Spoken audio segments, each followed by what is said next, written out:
नमस्कार विद्यार्थी मित्रांनो, शासकीय अध्यापक महाविद्यालय अकोला. मी स्नेहा प्रकाश गावंडे, B.Ed प्रथम वर्ष. आज तुम्हाला इयत्ता 8वीचा विज्ञान हा विषय शिकवणार आहे. विज्ञान या विषयामध्ये आज आपण घटक क्रमांक 5 अणूचे अंतरंग अभ्यासणार आहोत. घटक आहे अणूचे अंतरंग.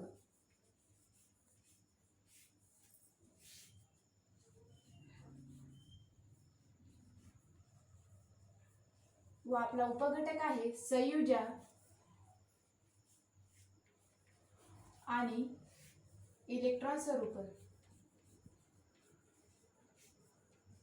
यालाच इंग्रजीमध्ये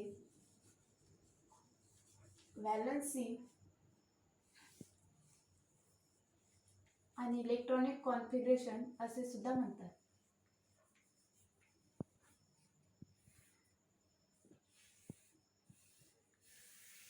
या आधीच्या तासिकेत आपण अणूची संरचना बघितली होती. अणूच्या संरचनेनुसार K, L, M आणि N हे 4 कवच असतात व अनुक्रमे 1, 2, 3 आणि 4. 2n² या फॉर्म्युल्यामध्ये जर आपण n बरोबर 1 ठेवला तर K या कवचात 2 इलेक्ट्रॉन राहते. n बरोबर 2 जर ठेवला तर L या कवचात 8 इलेक्ट्रॉन राहते. n बरोबर 3 जर ठेवला तर m या कवचात 18 इलेक्ट्रॉन राहते.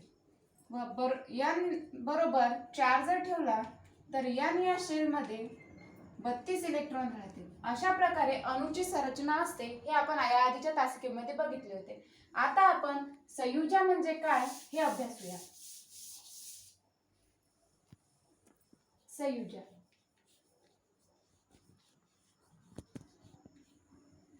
संयुजा म्हणजे एका अणूने तयार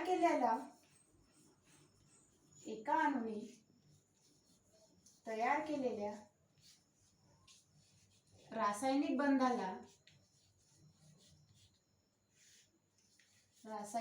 बंधाला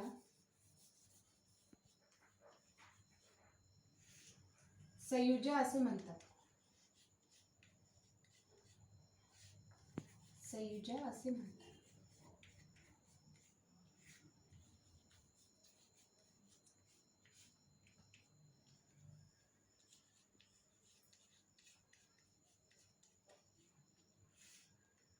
इलेक्ट्रॉनची संयुजा ही अणूच्या बाह्यतम कक्षावर अवलंबून असते.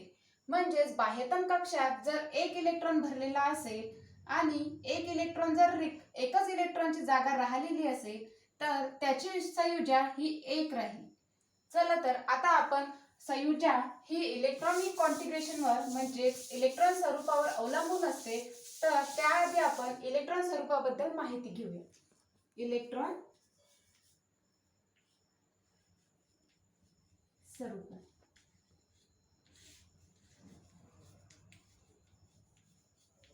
आपण काही एलिमेंट्सचे इलेक्ट्रॉन स्वरूपन काढूया.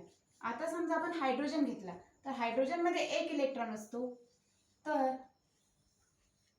इलेक्ट्रॉन स्वरूपन पाहता हे आहे धनप्रभारित केंद्रक आणि इथे 1 इलेक्ट्रॉन हायड्रोजन मध्ये प्रेझेंट असतो, त्यामुळे 1 इलेक्ट्रॉन.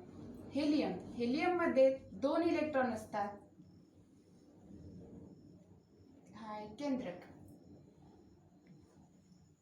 निऑन मध्ये 10 इलेक्ट्रॉन असतात.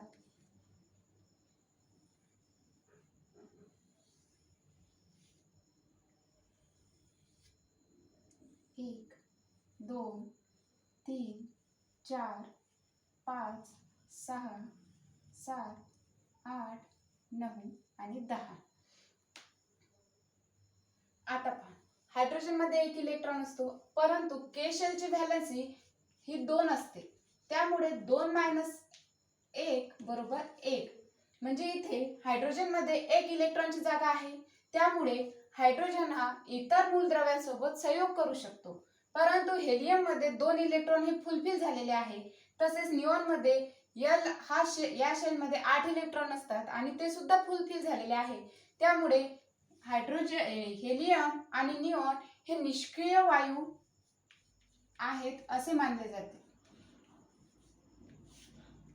कारण ते इतर इतर मूलद्रव्यासोबत संयोग करत नाहीत. आता आपण पाहूया संयुजा.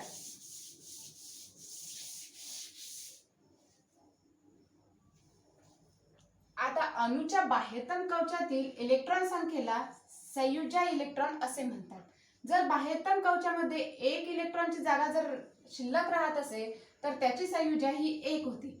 जर बाह्यतम कवचामध्ये इलेक्ट्रॉनची संख्या ही 2 जर राहत असेल तर त्याची संयुजा ही 2 राहील. इथपर्यंत कळलंय. आता आपण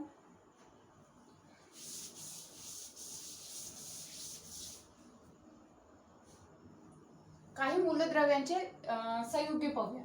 आता HCl यामध्ये काय, एक हायड्रोजन आहे आणि एक Cl आहे. तर हायड्रोजनची व्हॅलन्सी हे 1 असते, त्यामुळे एक Cl यामध्ये संयोग करू शकला.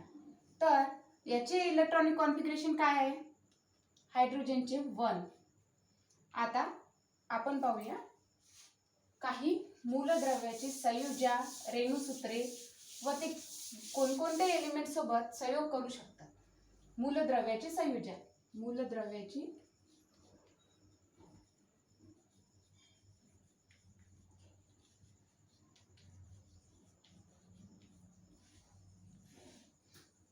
आता समजा आपण हायड्रोजन घेतला, क्लोरीन घेतला,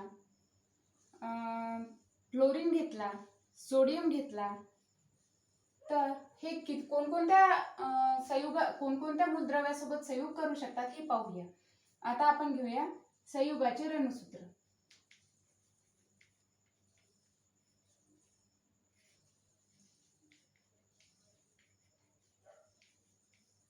HCl हा पण HCl, फ्लोरीन आहे ना, हा आहे NaF आणि NaH. NaF किंवा आपण HF सुद्धा घेऊ शकतो. आता HCl हायड्रोजन मध्ये 1 इलेक्ट्रॉनची व्हॅलन्स असते, त्यामुळे हा एकासोबत संयोग करू शकला. त्यानंतर Cl मध्ये सुद्धा आता 1 इलेक्ट्रॉनची हे असते, त्यामुळे तो एका इलेक्ट्रॉन सोबत हे करू शकला. त्यानंतर फ्लोरीनचं तसंच आणि सोडियमचं सुद्धा तसंच. यावरून आपल्या लक्षात येते की जेवढी त्याची संयुजा राहील तेवढ्या त्या मूलद्रव्यासोबत ते संयोग करू शकते. आता आपण पाहूया समस्थानिके म्हणजेच आयसोटोप्स.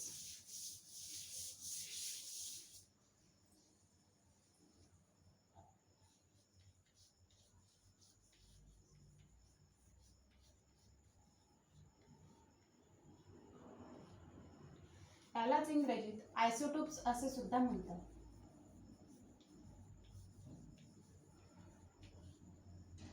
काही अणूंचे अणुअंक हे समान असतात, परंतु अणुवस्तुमानांक हे भिन्न असतात. तर ज्या अणूंचे अणुअंक समान असतात, अणुअंक समान असतात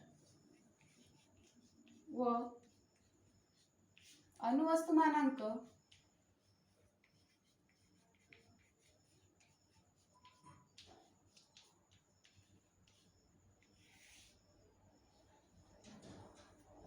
भिन्न असतात, अशा अणूंना समस्थानिके म्हणतात.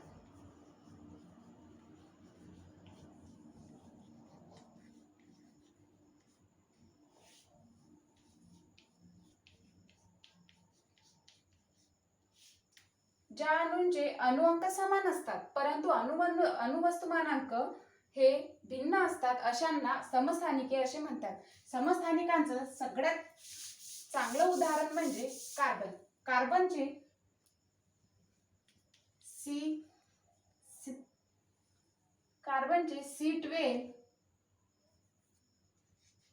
C13 आणि C14 असे 4 प्रकारचे आयसोटोप्स आहेत, म्हणजे समस्थानिके आहेत. यालाच अशा पद्धतीने सुद्धा लिहितात. याचे अणुअंक तर सेम असतात, म्हणजेच कार्बन 6 हा सुद्धा कार्बन 6 आणि हा कार्बन सुद्धा 6 अशाच प्रकारे राहतो, परंतु अणुवस्तुमानांक हा बदलत राहतो, म्हणजेच भिन्न असतो. त्यामुळे याला समस्थानिके म्हणतात. समस्थानिकांचे आता आपण उपयोग पाहूया. समस्थानिकांचे उपयोग.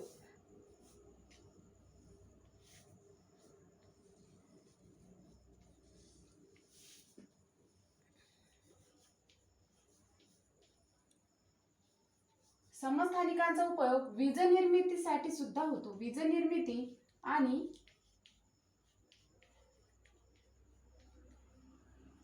केंद्रकीय विखंडन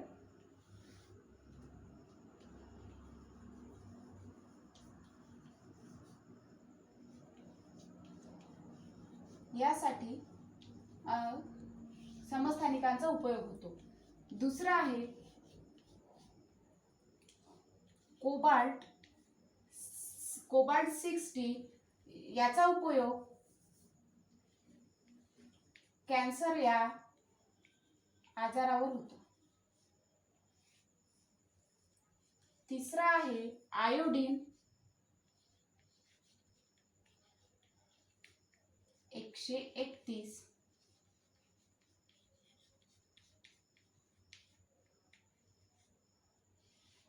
याचा उपयोग थायरॉइड ग्रंथीतील आजारावर होतो.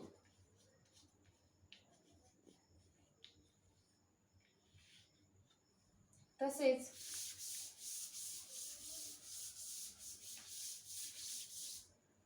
C14 चा उपयोग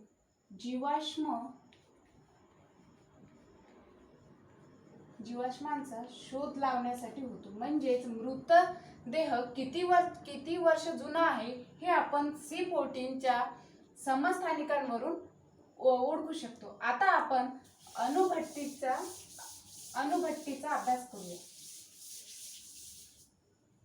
अणुभट्टी म्हणजेच न्यूक्लिअर रिॲक्टर.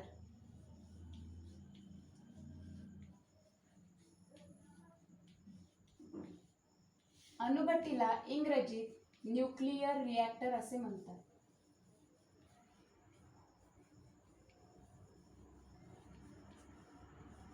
न्यूक्लिअर रिॲक्टर मध्ये सर्वात फेमस असलेला युरेनियम.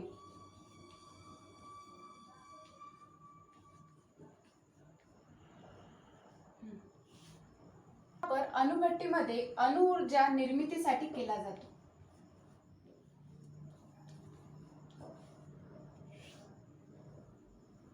U-235 वरती न्यूट्रॉनचा मारा केला असता त्याचे विघटन बॅरियम 92 आणि बॅरियम 92 आणि बेरियम 141 आणि क्रिप्टॉन 92 मध्ये होते व 2 ते 3 न्यूट्रॉन बाहेर पडतात. अशा प्रकारे युरेनियमवरती न्यूट्रॉनचा मारा केल्यानंतर त्याचे रूपांतर बॅरियम व क्रिप्टॉन मध्ये होऊन 3 न्यूट्रॉन बाहेर पडतात. आणखी बॅरियम आणि क्रिप्टॉनवर पुन्हा जर न्यूट्रॉनचा मारा केला तर पुन्हा त्याचे रूपांतर युरेनियम 235 मध्ये होते. आणि अणुभट्टीमध्ये शृंखला नियंत्रण ठेवण्यासाठी 2 प्रकारची आवश्यकता असते, संचलक आणि नियंत्रण. संचलक मध्ये जड पाणी आणि ग्रॅफाइटचा वापर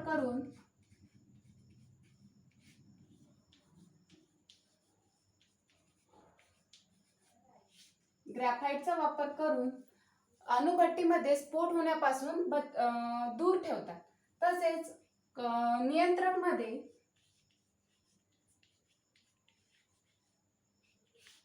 न्यूट्रॉन शोषून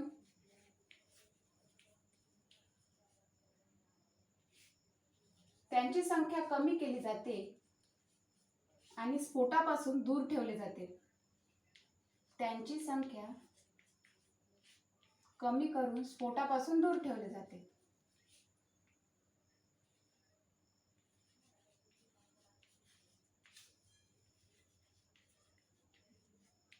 स्फोटापासून दूर ठेवले जाते. भारतामध्ये अनेक ठिकाणी अणुभट्ट्या आहेत. भारतामध्ये एकूण 8 अणुभट्ट्या आहेत व त्यापैकी 22 अणुभट्ट्या फेमस आहेत. तर सर्वात पहिली अणुभट्टी 4 ऑगस्ट 1956 मध्ये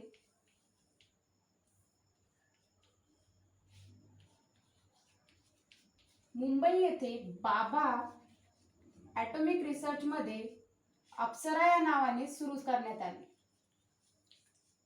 अशा अनेक प्रकारच्या अणुभट्ट्या आपल्या भारतामध्ये फेमस आहे. तर अशा प्रकारे आज आपण संयोजन, इलेक्ट्रॉन स्वरूपण आणि अणुभट्टी याबद्दल अभ्यास केलेला आहे. तर यावर मी काही तुम्हाला होमवर्क देते. उद्या येताना तुम्ही ते करून यायचं आहे. तर अणुभट्टी म्हणजे काय हे तुम्ही तुमच्या शब्दात लिहायचं आहे. अणुभट्टी म्हणजे काय?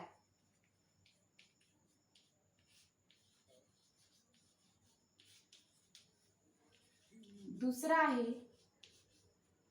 हायड्रोजन, हेलियम, निऑन आणि आर्गॉन यांचे इलेक्ट्रॉन स्वरूपण लिहा. इलेक्ट्रॉन स्वरूपण लिहा. ठीक आहे. थँक्यू.